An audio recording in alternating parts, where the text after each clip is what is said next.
This is Breakpoint This Week, a weekly briefing on faith, culture, worldview, and mission with John Stonestreet, president of the Colson Center for Christian Worldview.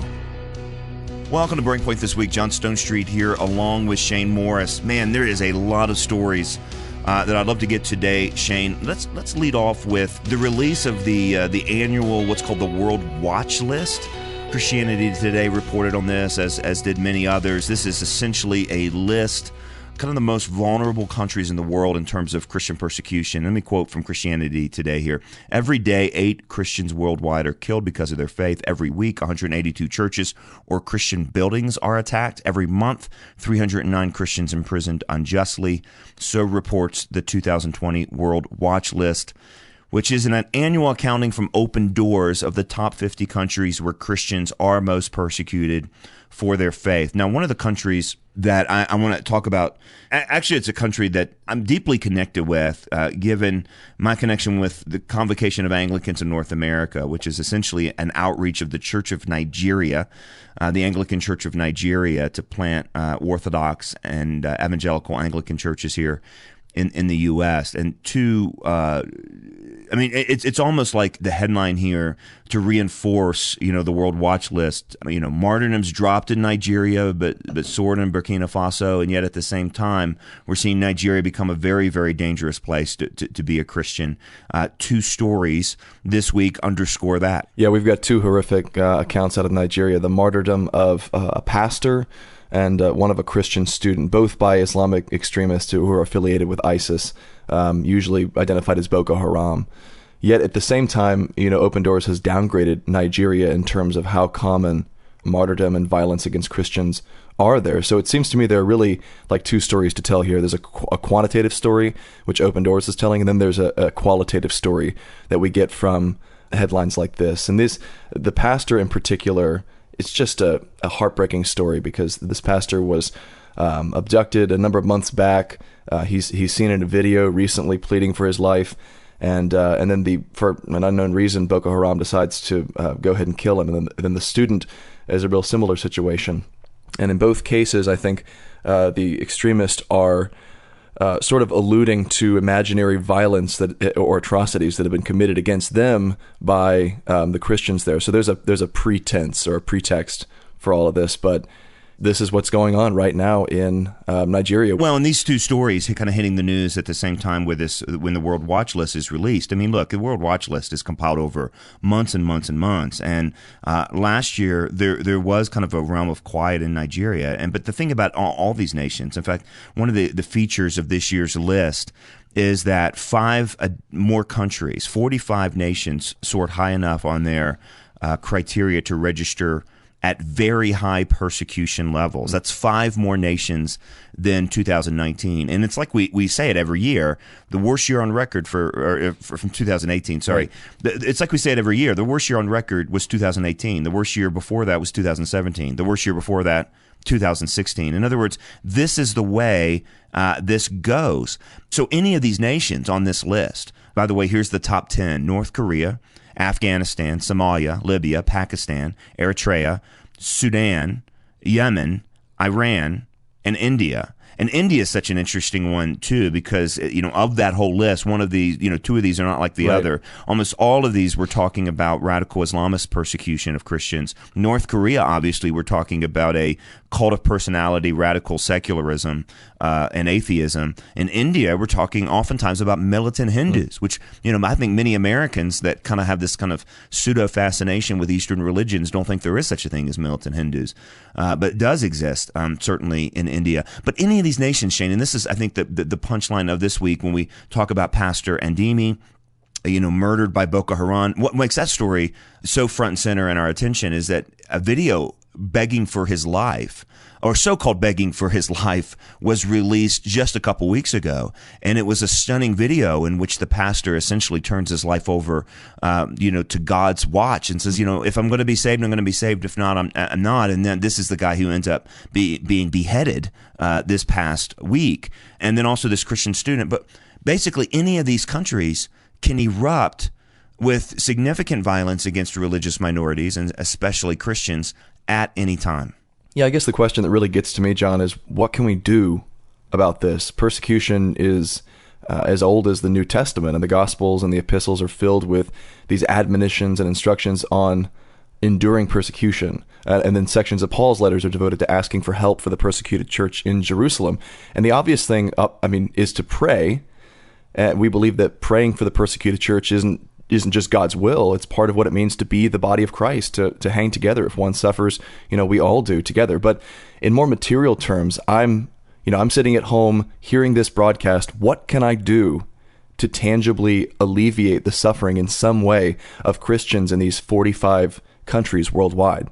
Well, I think we have to be confident, Shane, in something, and that is that the call that you have just quoted out of the New Testament, or you just pointed to in the New Testament, to pray for persecuted brothers and sisters, and this is a common feature throughout church history. And by the way, not just praying for persecuted brothers and sisters is a common feature, but persecuted brothers and sisters, right. That's the common feature. I mean, we're really kind of out of the norm of Christian history to not have to deal with that level of abuse and persecution. And we certainly talk about people that pay the price for their faith here in the States. And I don't think that's a nothing. I know some people say, well, it's nothing because you're not being killed. No, it is a something. And it is a cost that people are asked to pay, and we should pray for them as well. But I think we need to remember that praying is doing something. Historically, this is what the Scripture teaches us. Prayer does something in our lives. Prayer does something somehow in God's mind. Paul talks about this. That's not a nothing, Shane, and we need to remember that because there are times, and this is a quite normal place to be, I think, as Christians in kind of this, in the human predicament, where we throw our hands up and go, well, what else can I do except pray? And the Bible actually points to that being a very real something to do. And I guess I just don't want to skip over that, because I think a lot of times we talk about this. We're like, well, I know I can pray, but what else can I do? Well, yeah, but don't forget to pray. Like, that's really a something. Yeah, we're so secular in our mindset, it's almost easy to fall into the, well, okay, we prayed, we got that box checked, but then what's next? What are we going to really do to help? And you're right, prayer, not only does it, as the common trope goes, not only does prayer change us, and it doesn't change God, not in his essence, but God uses prayer as a means of accomplishing his will. The Bible is clear about that. And as we pray for the persecuted church, he's using that in mysterious ways that we can't even begin to comprehend or predict. Well, I hope one of the ways that it changes things is that it changes us, and it alters our own understanding of commitment, our own understanding of faith, our thought about what it means for us to live as kind of sojourners and pilgrims, in this age, in this culture. In Revelation in particular, Shane, it talks about how, the Word of God and the testimony of the saints, that these are things that actually change things in the culture. These are things that please God. These are the power that we kind of have. And I hope that these stories that we read and that we talk about and that we share and that we pray for then actually leads us to a deeper level of commitment. And there's actually a couple stories out of the church. I mean, look, it's so easy to kind of glorify and elevate our brothers and sisters in other parts of the world as if their faith is somehow categorically better than ours because of the persecution they face. But then you have stories like what we saw come out of the American church this week, and it's kind of hard not to believe that. I mean, the story, for example, of the United Methodist Church in Minnesota that's basically kicking seniors out, or at least asking them not to come back so that they can go younger and attract younger people. And you think, oh my, is that really the story? And if it is, good heavens. Yeah, it seems like it's pretty well established at this point that this story was sort of a dud or a misrepresentation of the situation.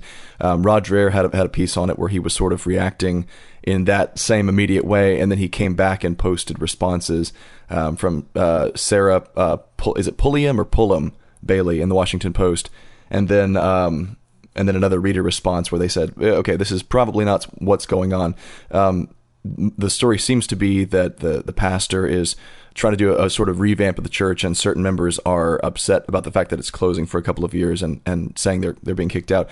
So I don't know. I'll wait for more information to come out on that. But to me, John, this does raise the question of what liberal mainline churches, of which the Methodist Church in the United States is, who have just agreed to split, by the way, what they're going to do to try to survive long term. I don't know where this church falls along the theological spectrum, but there was an article in the Gospel Coalition a few days ago charting how progressive churches as a whole are starting to return to, believe it or not, a seeker-sensitive model, as opposed to the old, tired, and not very true method of, getting grayer and smaller and living on endowments until eventually folding and selling the building to become a coffee shop or a yoga studio or something. And I love the way a friend of mine who's actually an Anglican priest described this. He said, I remember a friend of mine warning about the return of a robust, vibrant revisionism or theological liberalism. And he says it may look very different than what we typically imagine these days, which is big old historic churches, tacky vestments, felt banners, the stale smell of mildew, cheap coffee. I love how descriptive he is here. It may look more like the seeker-sensitive post-Willow Creek / Saddleback conservative megachurch. And that really is interesting to me, John. And I wonder if that's what's actually perhaps going on at this Grand Forks church. Yeah, I thought, my spidey sense has been tingling on that story as well. I mean, I saw some of the clarifications in the Washington Post. It still doesn't answer all the questions, that I have. But also there is, at the root of kind of all of these issues tends to be at some level not only a new direction in terms of we want more people, but a new direction in terms of it's a new day, we're going to do things differently. And sometimes that's necessary. And sometimes what we're talking about there is, kind of getting on the right side of history and getting more progressive. And it's going to be interesting to see whether that methodology, being employed on behalf of, whatever kind of theological take this church has, it's going to be real interesting. And of course, this is a micro picture of what's happening across the larger United Methodist Church in a lot of denominations. Well, you're listening to Breakpoint this week. John Stonestreet here along with Shane Morris. Got lots to talk about. Stay with us. We'll be right back. We invite you to visit breakpoint.org, and while you're at our website, be sure to browse our online Colson Center store of books and other resources. And you can find links to our social media sites like Facebook and Twitter.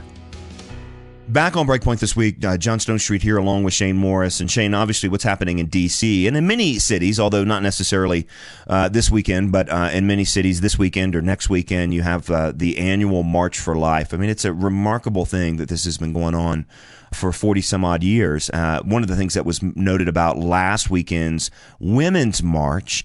Oh, and by the way, if you have not seen, we sent Joseph back home from the Colson Center team to the Women's March, and he interviewed the women at the Women's March. And it's just one of those things you have to see. Come to breakpoint.org, and we'll link you to the video of how women struggle to define what a woman is as they fight for women's rights. It's one of the funniest things I've ever seen. It's fantastic. What is a woman? It's funny if it weren't so tragic. There's such a confusion here, and this is why I think you're seeing some intellectual feminists. There was another story out of the UK, an Oxford professor, a feminist scholar who's got death threats against her life because she doesn't say that men can be women, and she's called a transphobe. And you have that same, as we've said over and over and over, that the L and the T are not getting along right now in the acronym. But let's talk about the March for Life. Getting back on subject. Let's get back to the subject of the March for Life. What I was going to say is that these crowds continue to be enormous. And I think the estimates for the Women's March in D.C. Last weekend were about 10,000. And yet here, in its fourth year, now we have the 40th some odd year, 47th annual March for Life, expected to have over 100,000. And, one of the things that I've noted, I was at the March for Life the year before President Trump went into office.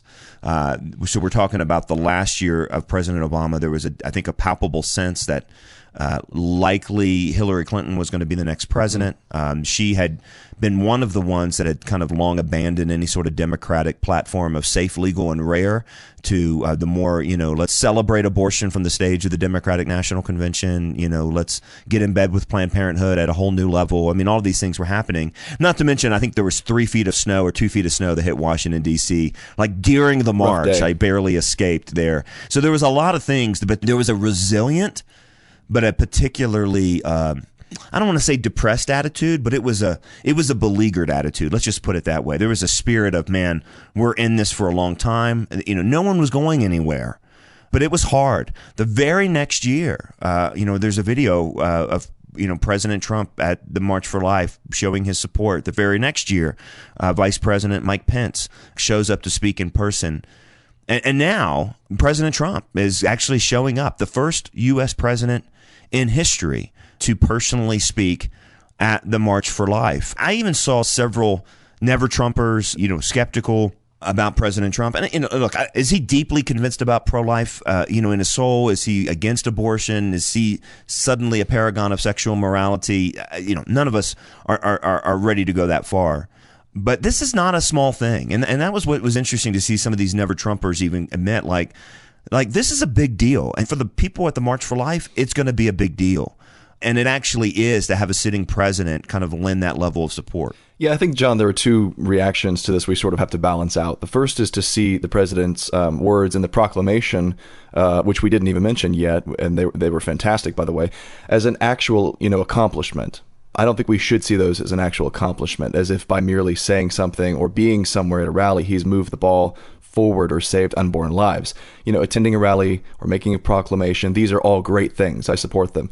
But we should remember that this is an election year and the president is trying to rally his base, and this costs him nothing to do as well. And I always like to remind people that although he's, made some progress on the on Title X funding for Planned Parenthood, he's continued to sign budgets that fund Planned Parenthood, and despite campaign promises, his party didn't do much of anything to change that for the 2 years they had control of Congress. On the other hand, I think we should recognize the real symbolic importance of the bully pulpit and doing something like this, attending the March for Life and proclaiming the value of all lives in unambiguous terms. President Trump did last year, like I said, deprive Planned Parenthood of about $60 million annually by changing the Title X rules.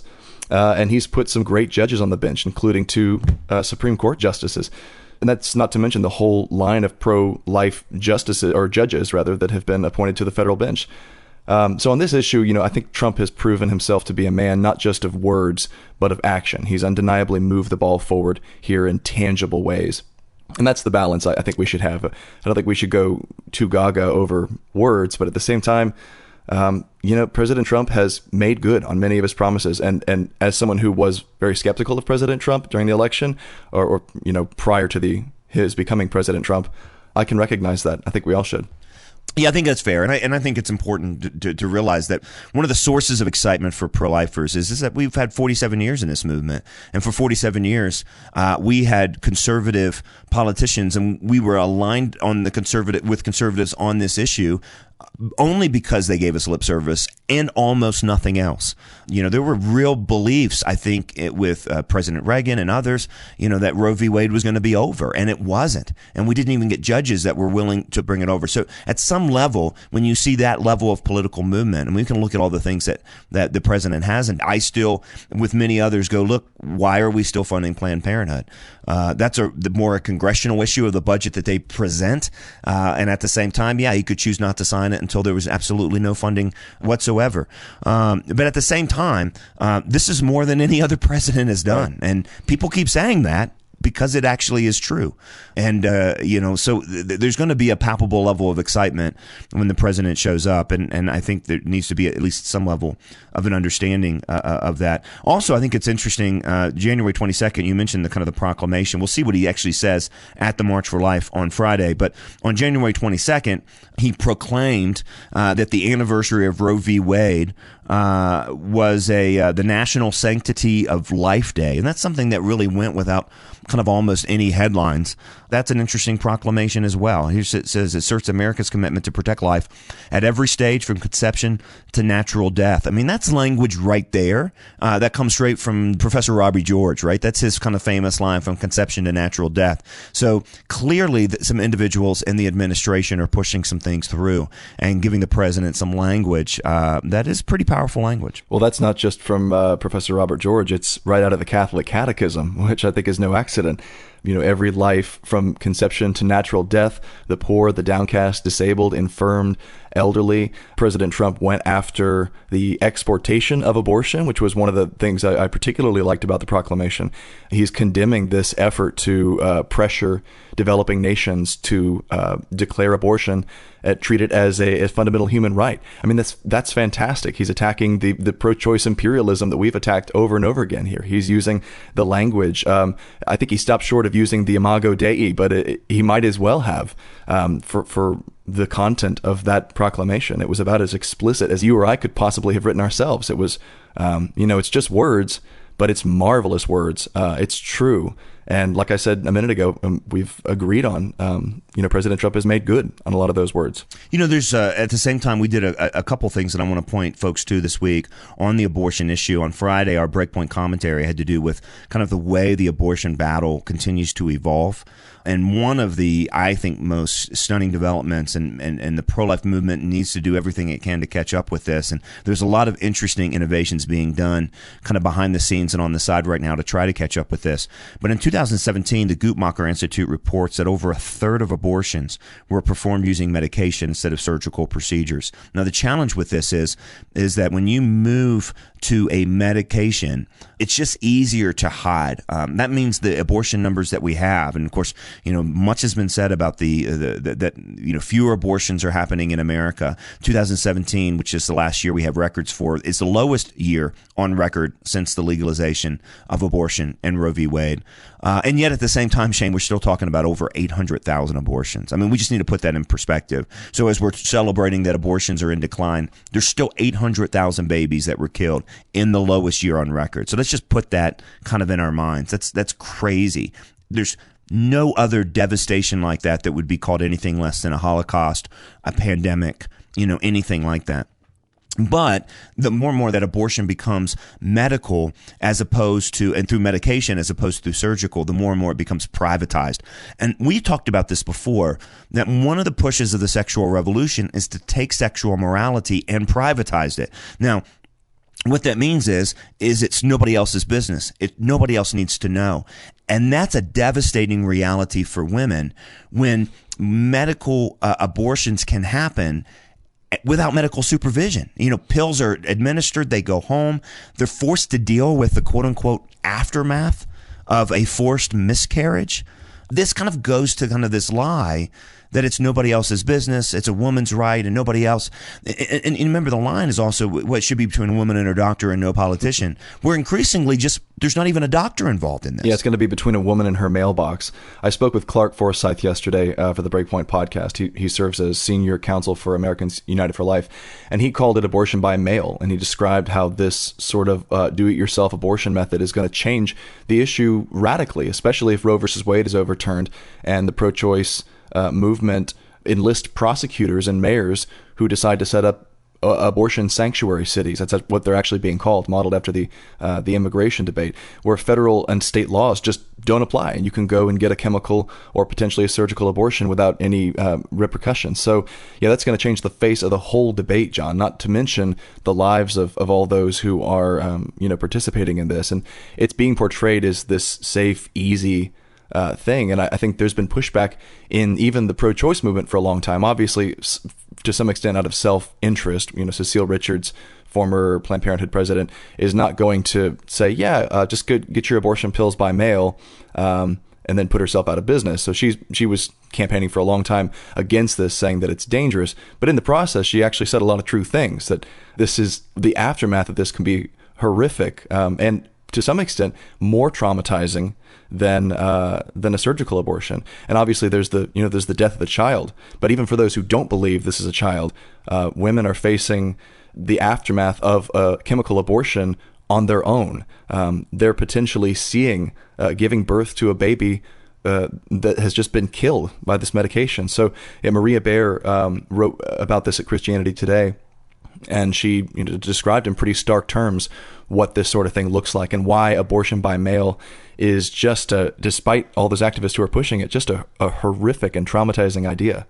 Come to Breakpoint.org, and we'll link you to this article, this Breakpoint commentary about do-it-yourself abortions, which is this kind of new and growing trend. And this privatization is really just a part of a trend that goes all the way back to the Obama administration, when the FDA made the decision to offer Plan B, the morning after pill, to women of any age, including in its generic form. So a 13-year-old girl, without any consultation from a doctor or a pharmacist, could pick up a Plan B pill, and no one has to know about her own sexual risky choices or any sort of sexual mistreatment that's happening against her. And now here we have the same sort of thing, taking something where somebody else needs to be involved.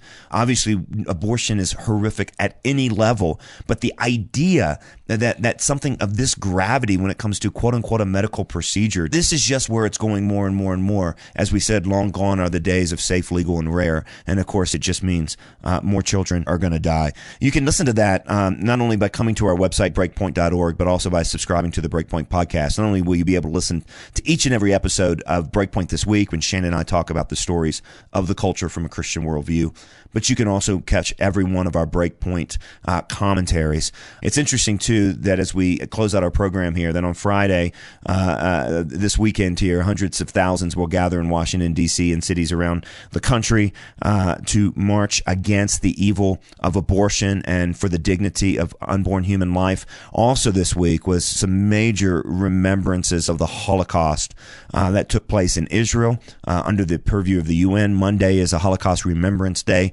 and we'll be talking about that on the Breakpoint commentaries here in this coming week. Well, there's a whole lot more to get to, but we're out of time. So for Shane Morris, I'm John Stonestreet. Thanks for joining us as we talk about the issues of the culture from a Christian worldview. You can find out more of the resources that we talked about on today's program by going to breakpoint.org. For Shane Morris, I'm John Stonestreet. We'll see you next time.